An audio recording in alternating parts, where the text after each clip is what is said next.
Hello, everyone, and welcome. My name is Jess Ju. I'm the Director of Programs and Operations at CAPE, and welcome to CAPEcast. Thank you for joining us tonight for our session on short filmmaking with two really talented emerging filmmakers. I'm so excited for you to meet Alyssa Lerner and Chrissie De Guzman.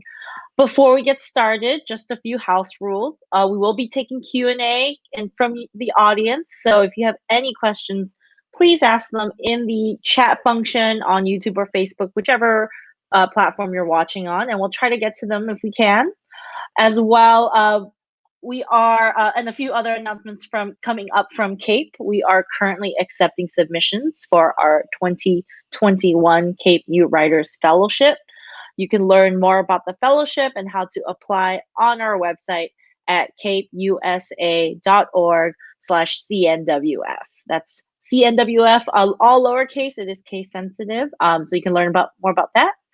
CAPE is also a 501c3, and if you can, please consider a donation to CAPE today so we can continue providing digital panels and programs like this for free of charge, publicly accessible to everyone. That's kpusa.org/donate. And as well, I want to give a big thank you to our community partners for this CAPEcast, which are Cinema Sala. You can find them on Facebook, Instagram, and Twitter. Their tags are right there, as well as Film Creative. These are two really great organizations that empower Film and Filipino American creative communities in Hollywood, artists and the like. Check out what they're doing online at their respective sites and Twitter handles. Without further ado, I would love to bring our first guest on, Alyssa Lerner. Hi, Alyssa. Wow, hi. Thank you so much for joining us, as well as Chrissie De Guzman. Hi, Chrissie. Hey. So I could have read your bios, but I want to hear from you guys. Alyssa, why don't we start with you? What brought you here to this point as a filmmaker? How did you get started? That is a great question. I actually started as a writer, and me and Chrissie both did USC. We did our MFAs at USC. Sorry that I was like, I won't hold it against you. But I did mine in screenwriting and actually didn't plan on doing anything in the filmmaking world. I was like actually really scared to stay up late because all I knew about filmmaking was that you had to work long days and you didn't get to sleep a lot, and I love to sleep. Anyway, but I kind of decided to get into filmmaking after I wrote a short film as part of USC's, it's called 546, I think, this class where 3 films get funded to be made. And I wrote this like queer coming of age thing that was directed by this like amazing director, Nate Trinrud. And it was the first time that I felt like my voice was kind of heard and like understood by people. And it was we got into some great film festivals. We got to go to Berlin International Film Festival, which was a really crazy first film festival to attend. Yeah. And, it was this moment where I was like, oh, filmmaking is a space where like something I write can be like put forward immediately for people to like see and understand and connect to. Whereas when you're just writing, it's like, okay, I wrote it. Does anybody want it? And there's so many gatekeepers to like getting your story made, which has always been like the priority for me as like a queer Asian American storytelling person. So I got into filmmaking because I a couple years ago, I just made the decision to direct a feature that I wrote, which is like a high school coming of age comedy. And I didn't care to like make money off of it. I just wanted to make it. So the second I just decided in my brain, okay, I'm going to direct this feature. What do I need to do? And the next step was, okay, I need to direct a short. So I need to find a producer for this short and I need to conceptualize something. So the way I got into filmmaking was backtracking from this is where I want to be. Let's start with shorts and like circle back to the feature. So yeah. Thank you. That was such a great answer because you basically gave the outline of what we're going to be talking tonight. So thank you so much for that. We will get deeper into all of that. But how about you, Chrissie? How did you end up becoming a writer, director, filmmaker? Well, first off, I want to say that so Alyssa and I have never met each other, but we share the same. So the movie that she was talking about, her director was actually my editor for this short film. So Nate Chinrud. We love you, Nate, if you're watching.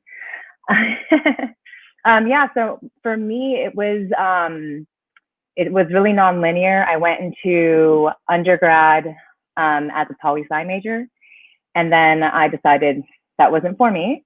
And then I was like, okay, creative writing, let's do creative writing. And I got into journalism, and that also wasn't for me. And so I was undeclared for a really long time. And my guidance counselor was just like, okay, Chrissie, it's time to choose a path. And she's like, you've gotten A's in all of your film classes that I've taken as an elective. So I got into a screenwriting program during my thesis, or during my senior year. Ended up writing my first feature screenplay. And that whole process was it just really made sense to me. And it kind of tapped into when I was a child. My dad managed the drive-in movie theaters for like the first 14 years of my life. And film was just second nature to me then. I mean, I never grew up being like, okay, I'm going to be a filmmaker, but it didn't come into, full circle until that moment. So yeah, I wrote my first screenplay, and my professor had told me that you don't want to pursue grad school or film school until you've lived a little. So I did a whole bunch of odd ed jobs. And then I finally applied to USC, got in the second time. I went into the production program, and I did everything. I did production design and sound and everything. And then I narrowed it down to writing and directing. For my thesis, I ended up doing a short film as well. And so like where I understand the short film scope is only really through school. I wanted to leave school with a calling card. So I was really strategic about how I wanted to do my short film. So so then we did THROUPLE, which was loosely based off of my own personal experience. And we got into Palm Springs Short Fest, New Fest, Out Fest, also opened the doors for CAPE and other directing fellowships. And that's kind of how it is. Awesome. Thanks so much for sharing. I just like asking this question because I feel like every artist I've encountered has a very different story of how they came into this. So thank you so much for sharing your guys' individual stories. But specifically, I have my own agenda for programming something called short filmmaking, because I do think a short film is something that is a pretty tangible goal for most people. Obviously budgets and production scales range for short films. But in theory, it's something that someone with or without a lot of experience could pick up and make a really great project, and almost use it as a calling card to give it, to either push forward their momentum as an artist creatively, or even in a business momentum sense. So I want to talk about that whole process and what it was like for you guys. So let's start at the beginning. When you are, Chrissie, you kind of mentioned this, when you were conceptualizing that short film, you said you were being strategic and you wanted it to make a calling card for yourself. So can you talk a little bit more about what were you thinking about when you were, putting pen to paper and bringing this to life? Yeah, so I knew I was going to be spending a lot of money on this thesis project, and it had to have been an investment. And it was also like this amalgamation of deciding like what kind of stories I wanted to tell and doing a deeper dive into my own self. Around this time, I was getting married. So I was like in wedding season, and I took a semester, just a semester off. And I wanted to find something that was really meaningful to me at the time, and also what was happening in the industry as well. This was also at the height of the Me Too movement, when everybody was, getting Me Too'd, and the hashtag was born. And I was also contemplating, what marriage meant to me and what monogamy is, and just this thing of bringing sex positivity to the forefront of cinema as well. And so I came up with wanting to really tell a queer story, but not like a normal story that you usually see. I wanted to do something really non-traditional and really intimate. Like I wanted to make a work where I was really, I was able to interact with the actors on an intimate level. And so I thought like telling a love story between three people was a challenge that I was really excited to take on. And yeah, like I was really influenced with like Transparent at the time, a lot of Jill Soloway's work. And I kind of wanted to go in that vein of exploring sexuality and non-monogamy and also like this personal inquiry of that. And it seems to work so far. Yeah. I'm very glad to hear that. And Alyssa, you have multiple shorts in your resume, dealing with similar themes, and you definitely have a aesthetic and a calling card. I can always tell when it's a film you've made. But how do you conceptualize the stories for your short films? I mean, how do you decide the scope of something from a story level and then the production level? Yeah, this is random. When I was really little, I was obsessed with the show Survivor Man. I don't know if you guys have seen it. It's this guy and he gets dropped off in like a random place with like he has like a knife and a rope and he has to survive. And he has to film himself, right? And he films himself, yeah. I missed that show. But I've always really loved the idea of like parameters and like restrictions. Like you are doing this thing, you have to make it work, and you only have like a knife and a rope or something like that. So yeah. The way I kind of approach filmmaking is like looking at what I have available to me and seeing how I can create something that's within my voice with it. And between my two shorts, one is called Bubble, and I'd say that one started more from the story.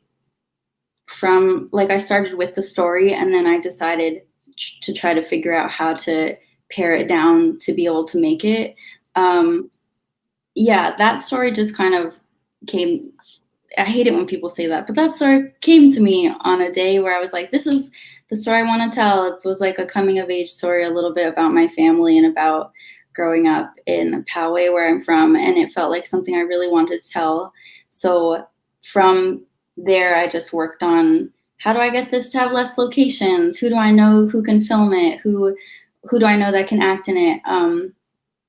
And my more recent short, Break-In, started as one of my friends who's a really fantastic DP messaged me and asked if I had anything I wanted to shoot. And I didn't, but he's so great that I was like, just give me a week and I'll think of something. And I didn't have like any money to shoot anything. So I was like, what are the locations I have? Who are the actors that are my friends that'll work with me? Who will help me produce? Who are my best friends that I can call a favor from? And that's how we kind of built out Break-In. And like, what's a story that I can tell only in an apartment, no exteriors, nothing expensive. So that I always am kind of looking to like get the scope smaller, because to me, I've just tried to make shorts as like a way to put my voice out there. And yeah, that might answer that. Yeah, no. Thanks. And Alyssa, I do know you have do you ever create shorts with the intention of expanding it into a feature film or something bigger, like a series, or is it really a self-contained piece of work? I feel like I typically create shorts to practice a certain skill. So with Break-In, I wanted to practice more like getting a higher level of comedy in a story, how to like shoot at night. I didn't shoot anything at night in Bubble, and how to have more like action-y components. So with Break-In, I was like, oh, I need to practice these things. I'll write the story towards that. And I didn't have plans to, I tend to put like a lot of pressure on myself when I see things like too big. So whenever I make a short, like this is just a short, we're just practicing. If it goes into something bigger, it goes. But I I think the fact that my shorts are all in my voice helps them be used as a calling card for features if that comes down the line. But I haven't yet, but it is a great idea, but I haven't yet created a short that is like to be developed into a feature. All right, so you have the scripts, you have, you've thought it through, you know what you want from it. So where do you get started? Who's the first person you bring on your team? Chrissie, why don't we start with you? For me, it's the DP. So my DP that I used, that I worked with, her name is Arlene Mueller. She graduated from ASI. We met through another project, and she just is kind of like my right-hand woman. We do everything together. And yeah, so we kind of like, talk about the world and everything from there. And then I'll bring on producers. And then from there, the producers and, we'll like do a couple of rewrites on the script. And then for this one for THROUPLE, I actually wrote it with one character or one actor in mind. It was actually for him and his wife at the time. And then he wrote me back saying that they actually ended up splitting up for the reasons that were presented in the script. Not like way before the script is written. It was just like a weird, coincidence. So yeah, and so like that was really interesting that he brought that energy into the film, which you could kind of see. So from there, we did casting, and we kind of just did chemistry reads with different actors, and that's how we came up with our two other actors. And then after that, it's just kind of like word of mouth, editors, sound, production design. Nice. How about you, Alyssa? Who's the first person you're getting on your team for the journey?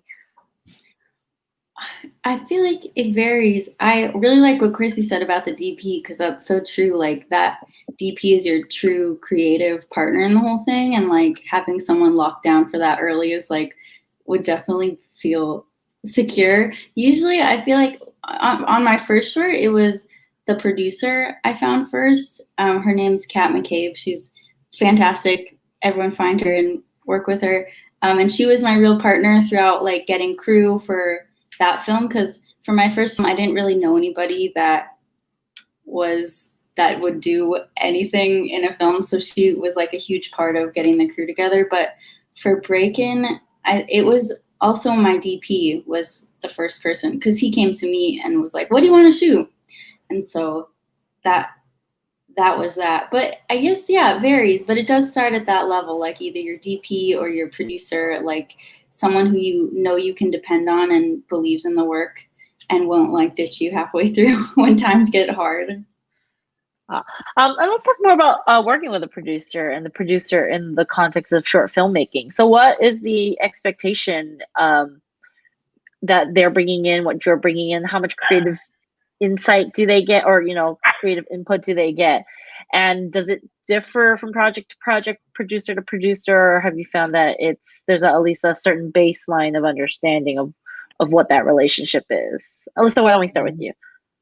I think it totally varies. And like for everyone watching out there, it's a great conversation to have early on, so you know your expectations. Some producers want to own half the rights to your project, and that's how they'll get paid. Some producers want a fee. Some producers are just like ride or die. I'm in this, you're in this, let's just make it, boots to the ground. And that's like kind of the relationship I've had with shorts producers for the most part. Kat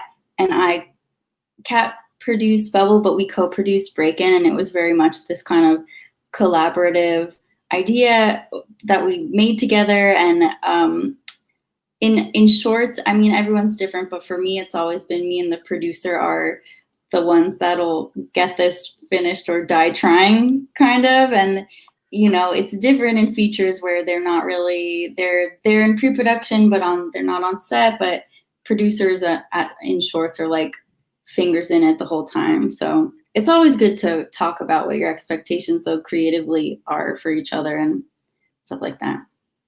It almost sounds like co-parenting. like the short is the child shared child, and you know other people can come through their child's life, but really down to it, it's like the two of you raising it up.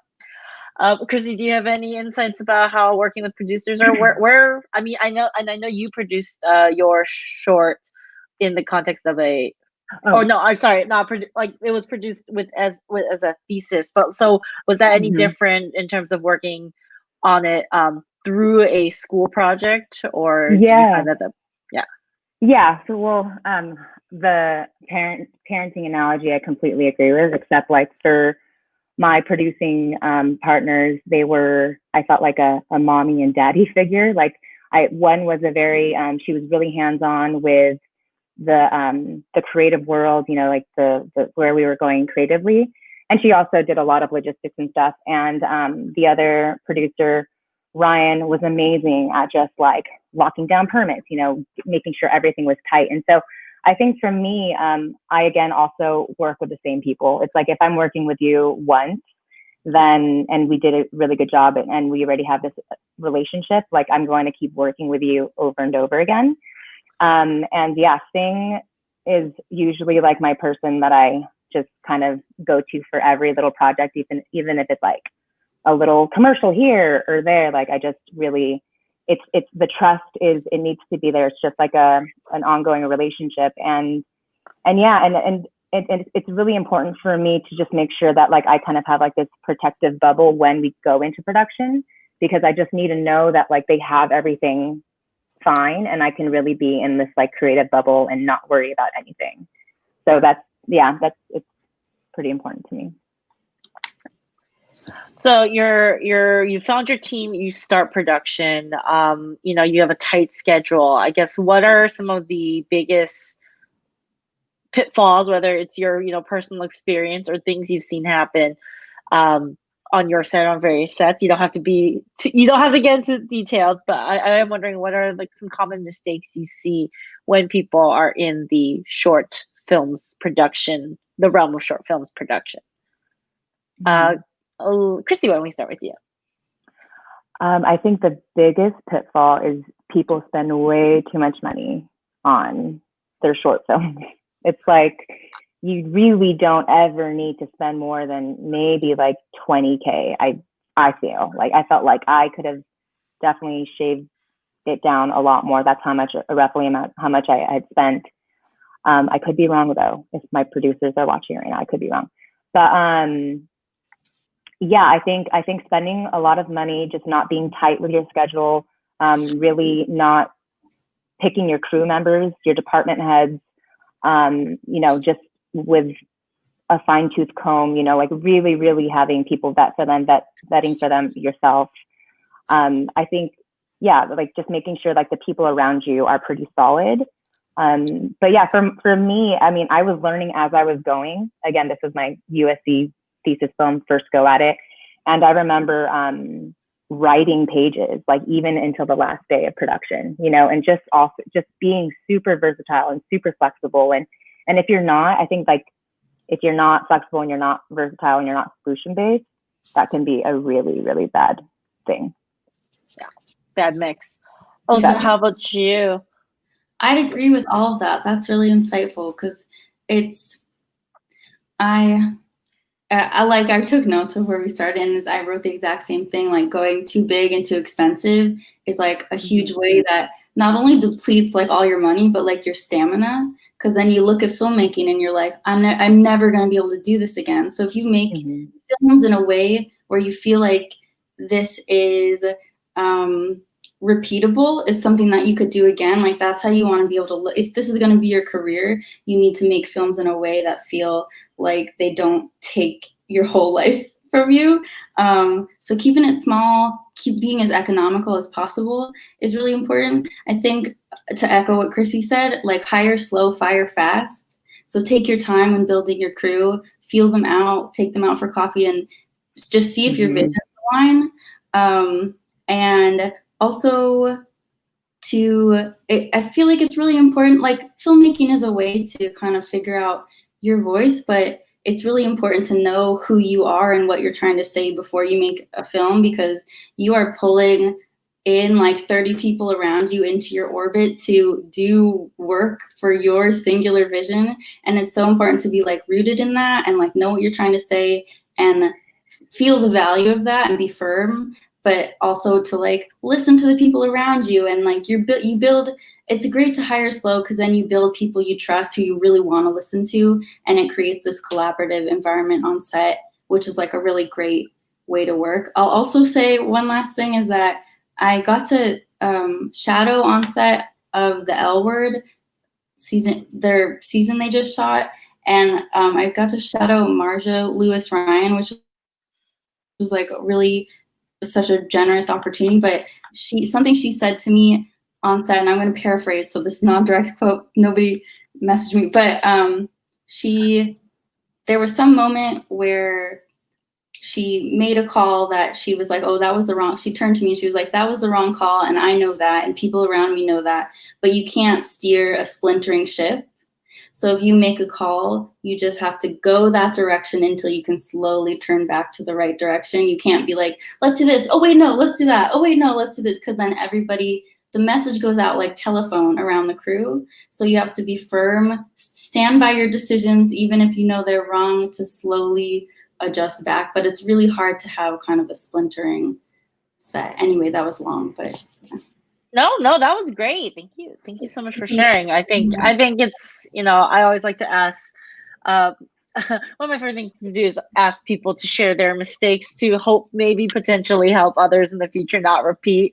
But I do think sometimes the lessons just have to be learned from experience. But thank you guys so much for sharing that. So you have your production, you had like a crazy shooting schedule. In some miracle, you got it all done. So and then you find some magic funding, you're able to like get the color correction you want, get everything you want, and it's ready. Your baby's ready, or as ready as it's ever gonna be. How do you get it out into the world? Is there a certain strategy? Is it different for each project you're doing? And is the ultimate goal like doing a festival, and just how are you getting the word out and getting eyes on your project? Chrissy, why don't we start with you? Yeah.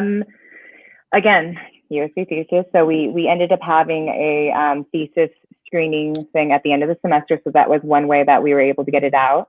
And shortly after I graduated from school, I was a office PA on Young Sheldon season 2, and the line producer, who is also a amazing producer, Tim Marks, was super gracious and hosted a screening party at the WB lot, a private screening party for about, I think, like 100 people. So crew members from Young Sheldon came, our friends and family came, and my coworker was also a graduate with a thesis film as well. So he put that on together. And that's also something that you should do prior to going out into film festivals is, have your private screening, have those things, and have your test audiences. I didn't have the time to have a test audience. I wish I did. But that's also something that, you would really want to do, just have it in your living room or your backyard. And then after that, the festival, entries happen. So you have to save some money, probably a couple $100 for the festival fees. There's also a lot of festivals that are free. And yeah, I created a spreadsheet and just chose the top ones. I researched like, what are the ones that, you want to get into that will make your career, that will get more visibility. And you also, choose the niche ones that pertain to you, that, you most likely could get into, like, women's festivals, or a lot of the LGBT film festivals took mine in as well. So, and then you just wait and pray, and then you get these acceptance letters, and, pre-COVID, it was amazing to I'm really, really lucky to have experienced the actual, tangible film festival experience, and, meeting other filmmakers and seeing other films. It was just amazing, but, soon enough. What about you, Alyssa? Yeah, I'm like super impatient, and I usually, when I sit down to start conceptualizing a short, I set out my schedule by festival submission dates. So I decide where I want to premiere.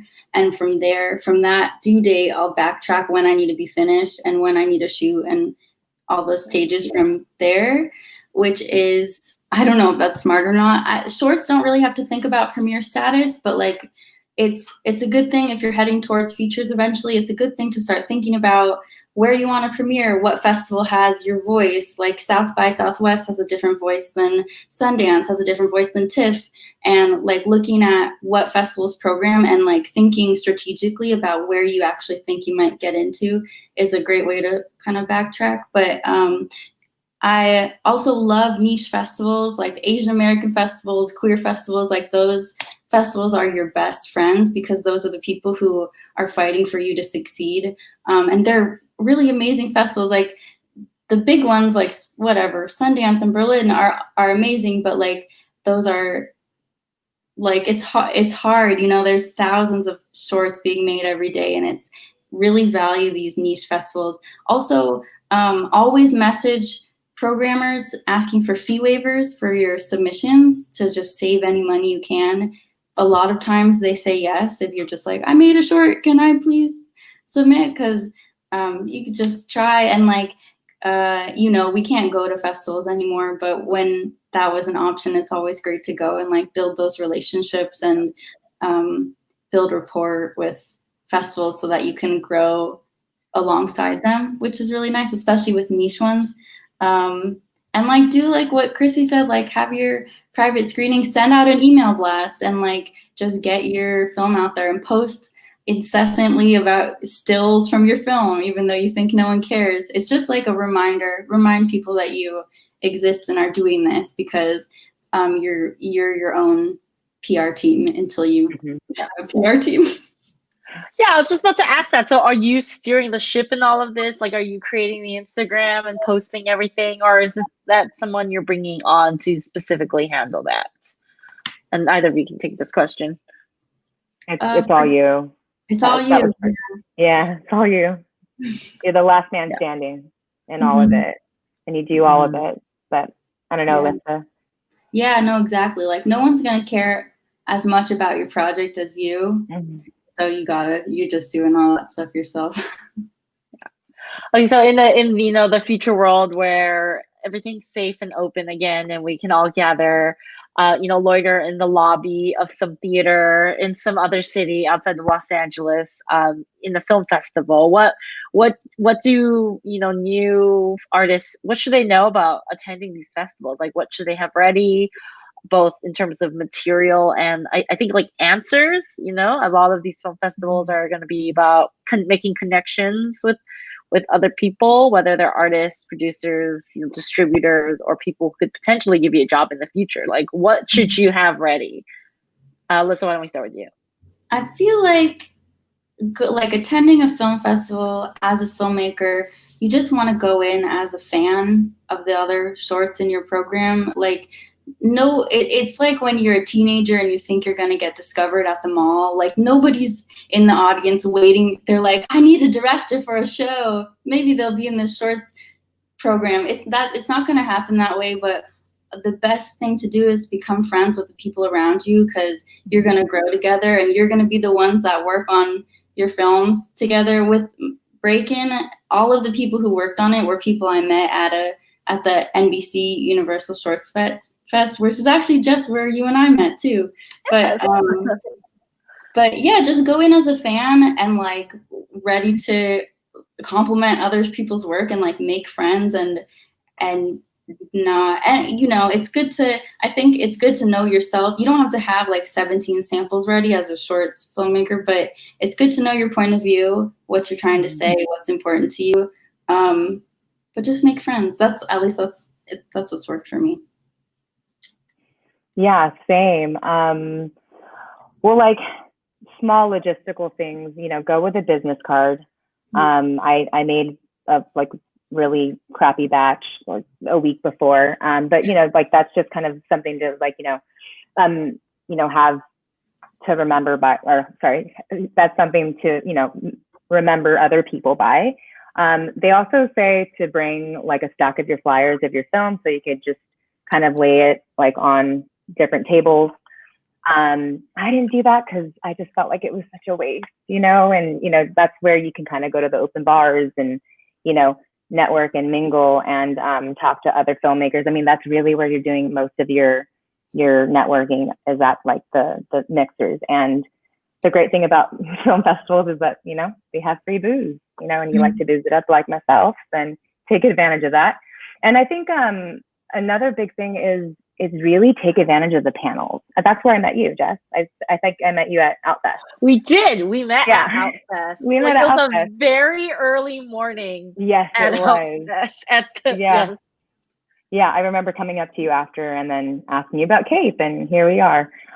So there you go, like true living, success story. But panels were probably my favorite thing of the film festivals, and really networking with the people that we're talking, because they can open up other doors for you. So.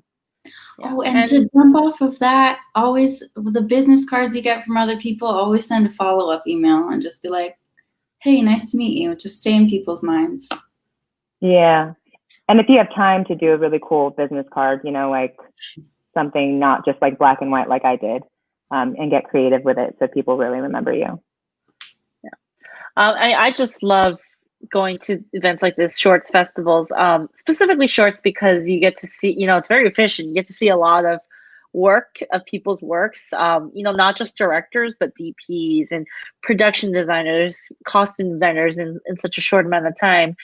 And for me, usually if you have a feature film in a festival, like a major festival, especially like a Sundance, the industry is already fairly aware of who you are. Like that's already is kind of a certain level. And what I love about watching shorts is finding talent like you guys, and like seeing who's really on the up and coming. And you can already see like who has voice and perspective and, a really unique story to tell, which is really why I love them. And, speaking of unique voices, this October is Film History Month. It also happens to be LGBTQ History Month. And this was a deliberate Film queer agenda I wanted to push out there, because I do think the stories that you, Alyssa, Chrissy, both of you tell in your films are still really rare. Coming of age stories, queer coming of age stories, queer romance. No one's dying at the end of your films, or that I'm aware of, maybe in the future. So I guess what has the experience been like for you as queer Filipina filmmakers who really put that in the forefront of your projects? And what are you hoping that the audience or anyone who watches the film is getting from your stories? Alyssa, why don't we start with you? Oh man, I don't know. Wait, well, I feel like, I don't know. It's hard to like be in your perspective and see how it's different than other perspectives necessarily. Do you know what I mean? I don't know. Chrissy, do you have an answer for this? And I'll... Yeah, I guess like you're right in the vein of like, we don't really have an expectation of, of what we want the audience or how they will even react. But I mean, I can only like just say like what had happened, like how the audience had taken it. Yeah, I mean, there was just so many layers to my film. I mean, I covered polyamory, I covered, bisexuality, I covered sex fetishes and, BDSM and sex positivity. So there was a lot. Like, I mean, the audience, took on a lot. So I'm really grateful for that.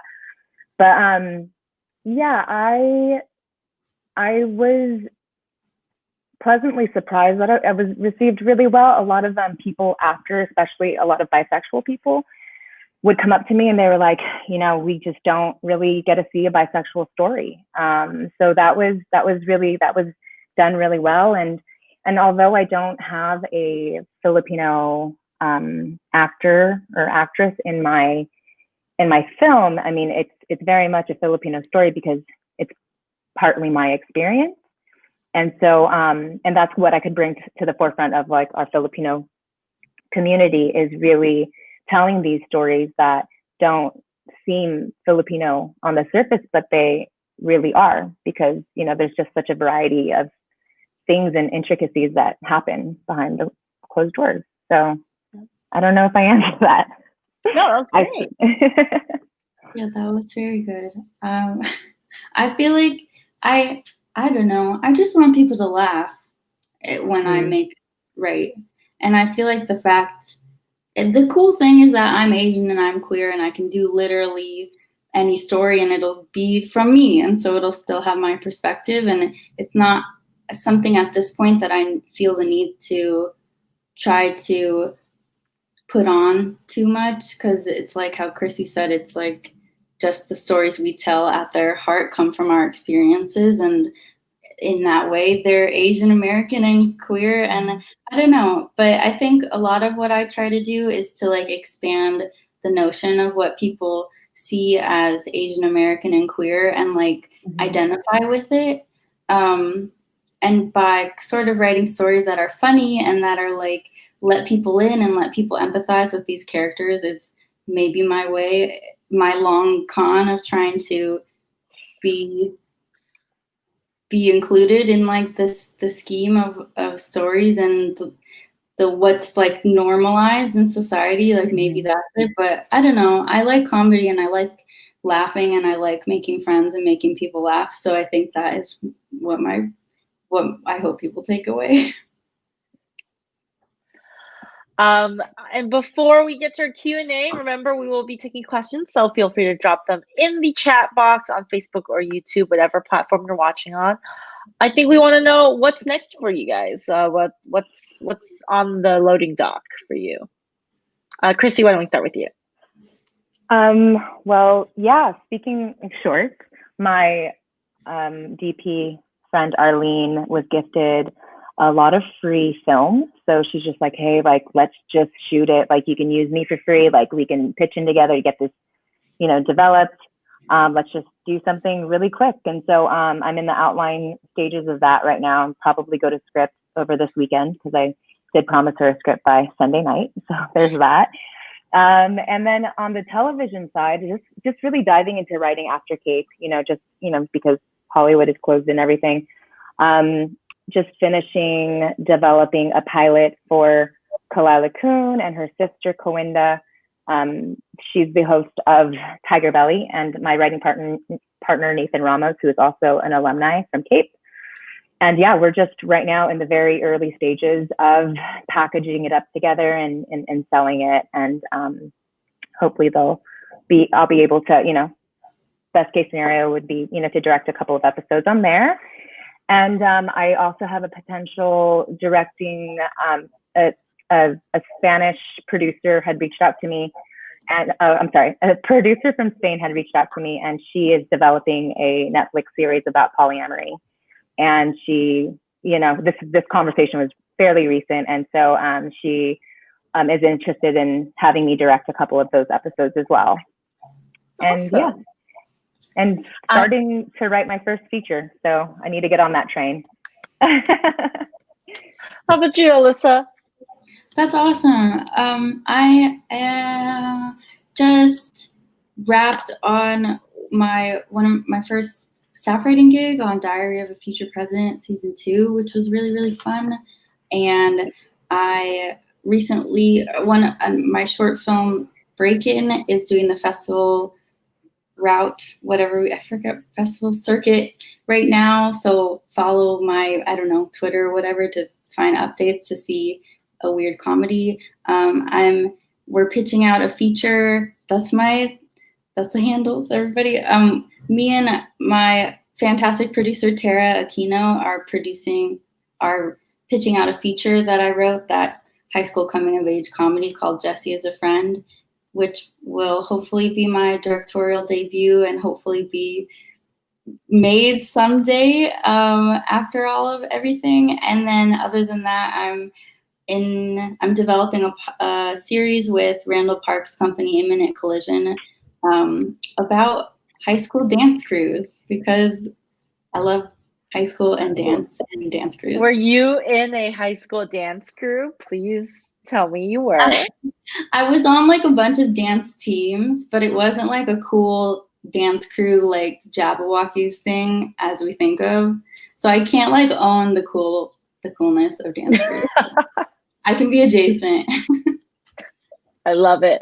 Yeah. Where can people find your work, Alyssa? You can go to my website. It's alyssalerner.me. And one of my shorts is Bubble is available there. It's on YouTube, and you can find the link and watch it there. And there's actually a few other shorts. Pop Rocks is on there that I wrote. A couple others that I wrote are on there, but that's probably the best way to see it. How about you, Chrissie? Where can people find your work? THROUPLE is streaming on Short of the Week and also their YouTube channel. It's also playing right now at the PFS Film Festival. Right? Yeah, I always get tripped up on that. It's a lot of consonants. LA Asian Pacific Film Festival presented by Visual Communications. Yes. So it's there as well. Go support. And our last film festival will be in Tel Aviv at the LGBT Film Festival over there. And we'll be done with our THROUPLE festival circuit. And let's see, and more to come. I still need to build a website. So Alyssa, I might be hitting you up with, some tips. So I got to do that. Awesome. All right. We have a lot of great questions from our audience today.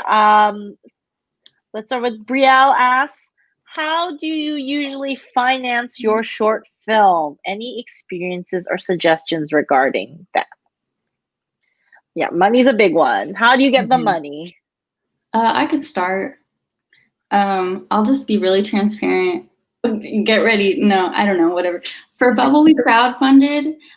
We spent around 14 to 15K on Bubble. We did a seed and spark. It was super exhausting. If you do a crowdfund, have somebody on your team who knows what they're doing by way of building graphics and posting and being very persistent about that stuff. It is possible, but it's so exhausting and hard.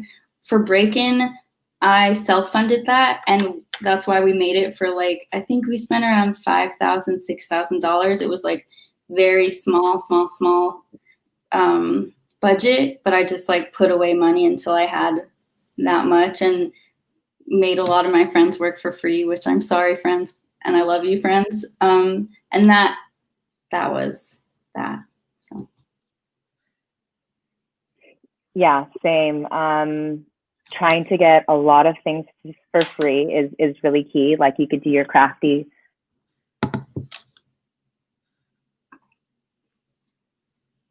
Oh, we lost her.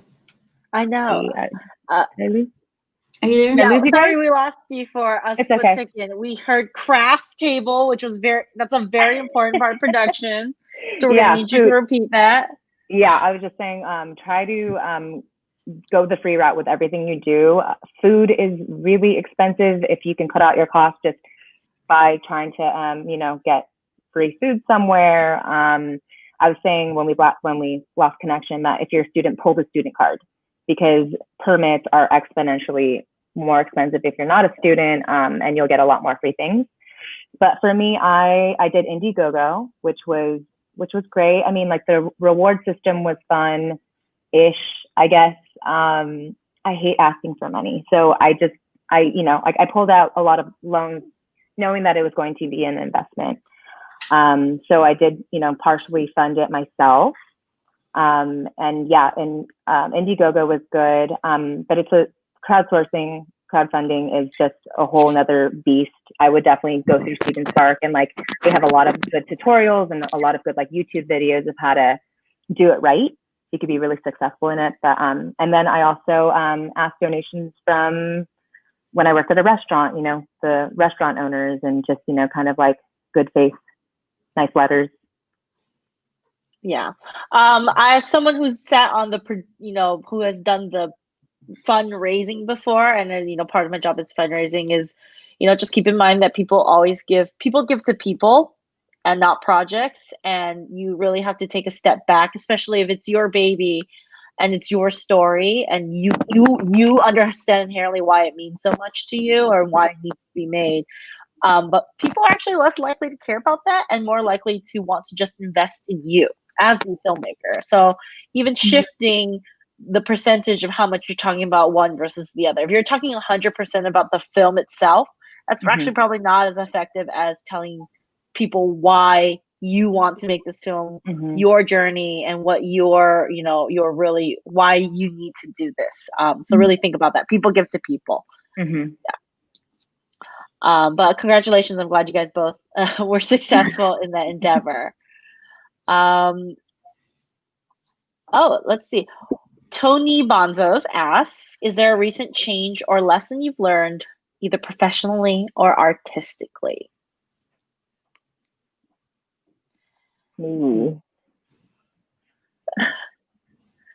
Alyssa, why don't we start with you? Well, I think, hi Tony. I think this is a Tony I know. Man, I don't know. I feel like all we've learned as a collective group of people in the world today is that life is short and you got to go for what you want to do and to tell the stories that you want to tell. And so I don't really know. I think the lesson over and over again is just figure out what's important to you and go for it, because I don't know, life is short. So that one, I don't know. You, Chrissy? No, same, totally echoing. I'll just, give like maybe a logistical kind of thing. I think what I'm really learning is structure is everything. Like structure in your writing, in your organizational flow, in the way that you organize, your shot lists and, just everything. Like structure is really, really everything. I am still learning structure as I'm writing, and I think it's something that I'm always going to work at. And yeah, I think that in terms of, because you're an architect, I think that what I'm like this year is that I have to be a lot more grounded in my artistry, because a lot of my ideas are just really ephemeral and kind of loosey-goosey up here. It's just to really find some grounding and some universal commonalities within it. Thanks for sharing. Joby Director asks, do you have any tips for directing comedy? I think that's directed to you, Alyssa. And for directing drama, which I'm directing to you, Chrissy, specifically between your work and working with actors. I think, the answer might be the same for drama, but I find with comedy, I focus a lot on actors that have the same comedic sense as I do, or really understand it, because on set we're going to be rewriting jokes together. I'm going to be asking for their feedback, and I don't know, with comedy, if there's just finding actors that understand what you're trying to say, and listening to them. If they're not saying a joke as you intended, maybe there's a problem with the joke, which might be me speaking as a woman and being the problem is me, but maybe not. Yeah, I think it's all a collaboration, and working with your actors as people just amps up everything, but also just be really weird and be fearless and do weird shit. And I think the S word, sorry, just kidding. That wasn't a big deal. I don't know. It's fine. Diane Paragus was dropping F-bombs last week. It's fine. Was my mom's watching, maybe. Oh my gosh, this whole time I was do not cuss, do not cuss, do not cuss. So I'm in the same boat. So I feel like I'm not just purely a drama director. I really do coin myself as a dramedy writer and director. For comedy, timing is everything, obviously. It's really, really about timing, and when you're going to plant the jokes, a lot of that happens in editing. But as for the director-actor relationship, it's just a lot of the heavy lifting has to be done in that casting room. You need to know that this actor can really follow direction, take direction well, and really give you that performance that you need. And for example, for THROUPLE, there's a lot of, like I said, sex, BDSM, all this stuff, are because of the way that we had to book the dungeon scene. That was our first day of shooting. And that my producers didn't tell me that until the night before, maybe like a day before. And I was like, oh my gosh, okay, what am I going to do?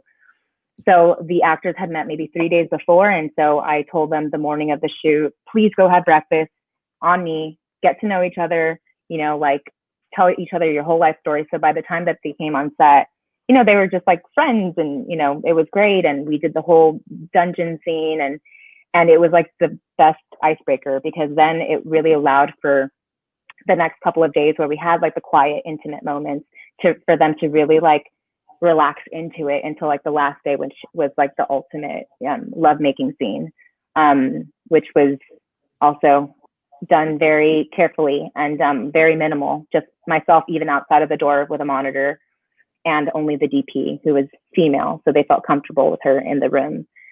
So yeah, and I mean, it's all about trust and communication, both directing and comedy, I'd say. Thank you. Alex has a fun question. How much sleep do you get when you're in production for a short? Yeah. And I think I'm gonna expand the question a little bit. Like, what is the reality of your life when you are in the midst of producing a short? And in the theater world, we have something called Hell Week, and it's just you just expect to be up late nights and working hard. So what is the reality of production? How much sleep are you getting? Are you eating? Like, are you just telling your family, like, I'll see you in X number of days when this is all done? I guess I can start. During Bubble, I did not sleep because I was so anxious that I was like, I'll never sleep. I started doing meditation, you guys, to help me fall asleep, and taking like CBD in the evening to like help just get the adrenaline out, because it was so stressful. But I think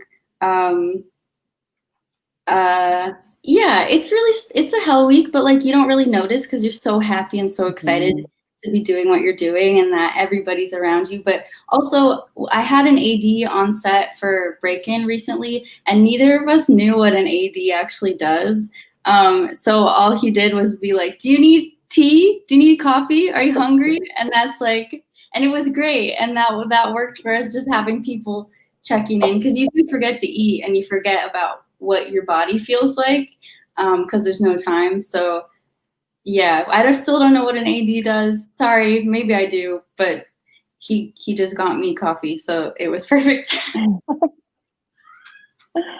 Yeah, same. I knew I wasn't going to sleep, and I love sleep, and I could sleep anywhere. I really can. I could sleep through anything. I probably would sleep through a natural disaster. But yeah, like same with Alyssa, like you just are just on such an adrenaline high. You will stay up all night thinking about, all of the things that had happened the day before, and then all the things that need to happen the next day. So yeah, I just kind of relinquished, like after I'm going to block out a couple of days after production ends and just have me time and sleep through it all.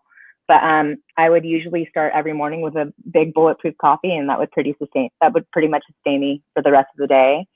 And you just don't get hungry. Like when I'm excited, I don't get hungry, and just kind of, you're running off fumes. Yeah.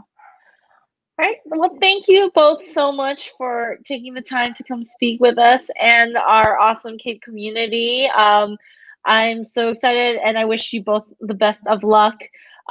Few last things to remind everyone: we're going to no Cape Cast next week for the next few weeks, but we are going to have a 2021 Kpu Writers Fellowship info session this Saturday, and that's so everyone with a day job and families coordinate depending on whatever coast you're on. Hopefully you can make that time. That'll be this Saturday at 12 p.m. Pacific time, 3 p.m. Eastern time, and that'll be with me, and I'll be going over best tips and practices for how to apply for the Kpu Writers Fellowship. It's a great program. Definitely consider it if you're an emerging writer. And then other than that, remember, please check us out, follow us at Cape USA on Twitter and Instagram. to follow the most recent news and updates. And we got the new swipey function, and it is so fun. I'm totally abusing it. And as always, thank you. Please stay safe, stay sane, and hopefully we will see you guys in person very soon. Thank you.